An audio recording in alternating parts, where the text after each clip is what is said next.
Ralph Niemeyer for EU Reporter. A question to the Prime Minister as well as the President. Mrs. Prime Minister, there is still the outfall, so to speak, the outfall of the gas conflict with Russia. Now, do you see the Nord Stream pipeline by Russia as a direct result of the conflict your country had with Russia about the delivery? And to President Barroso, please, the question. The EU imports some 60% of energy, 40% of which from Russia. How can we build more bridges to make sure that these conflicts do not arise and sharpen our conflict with anybody?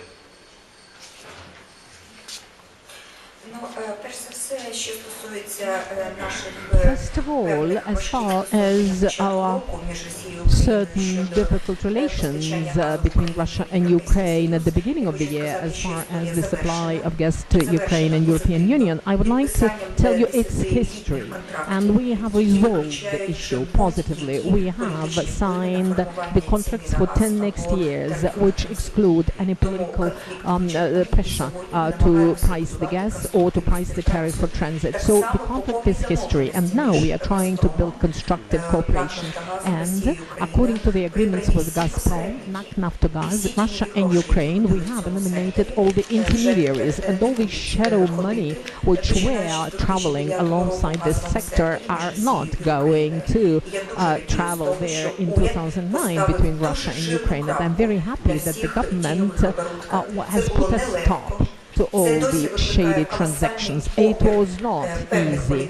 Up till the present, there is a lot of opposition of certain political circles is demonstrated, but we have demonstrated a lot of courage to show how we should eliminate corruption in reality, but not declare the slogan.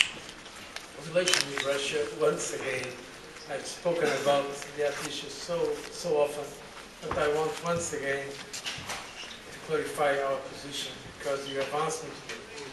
First of all, regarding this conference. This conference was intended, from our point of view, we had, at least for 3 years. We had signed an agreement, a memorandum of understanding, myself, Prime Minister Blair, at that time President of the Council, and President Yushchenko in 2005. A memorandum of understanding on our relation between the European Union and Ukraine.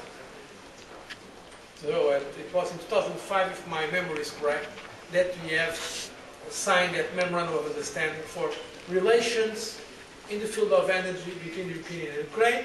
And this specific conference has been prepared for 10 months or more.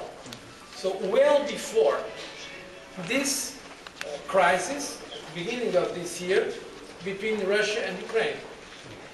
I want to underline that point, because this conference is not directed as the problem of Russia. It was, in fact, planned well before this unfortunate crisis. During this crisis, it was clear that Russia told us clearly that it was not a problem with Ukraine. And Ukraine also told us clearly that it was not a problem with Ukraine.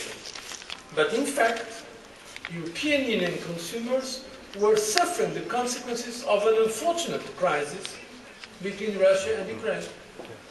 That is why this conference gained even more importance now. But I want to underline a point that the Prime Minister Yushchenko made as well, is that Russia is most welcome in this framework that we have decided now, as all partners are welcome indeed. That's why I invited them. And in fact, Russia was represented at, I think, ministerial level. And we very much welcome that. Because it is important for the stability of supply of gas to many European countries, many of them members of the European Union, some not members of the European Union. So if Russia wants to join, it's most welcome. And this is our position. And generally speaking as well, I mean, we believe that Russia is an important partner. We want to go on with a cooperative relation with Russia in the field of energy and in other fields. I recently have been in Moscow, where I met President Medvedev and also Prime Minister Putin. And I said it very often, positive interdependence. It's a good way to work. And of course, also, the good relations we have, and close relations with Ukraine. That's why this conference was a success, and I think we have now a good basis to build for the future. Thank you very much. Thank you. Thank you, Prime Minister. To many, it may appear that the EU has gone one step too far.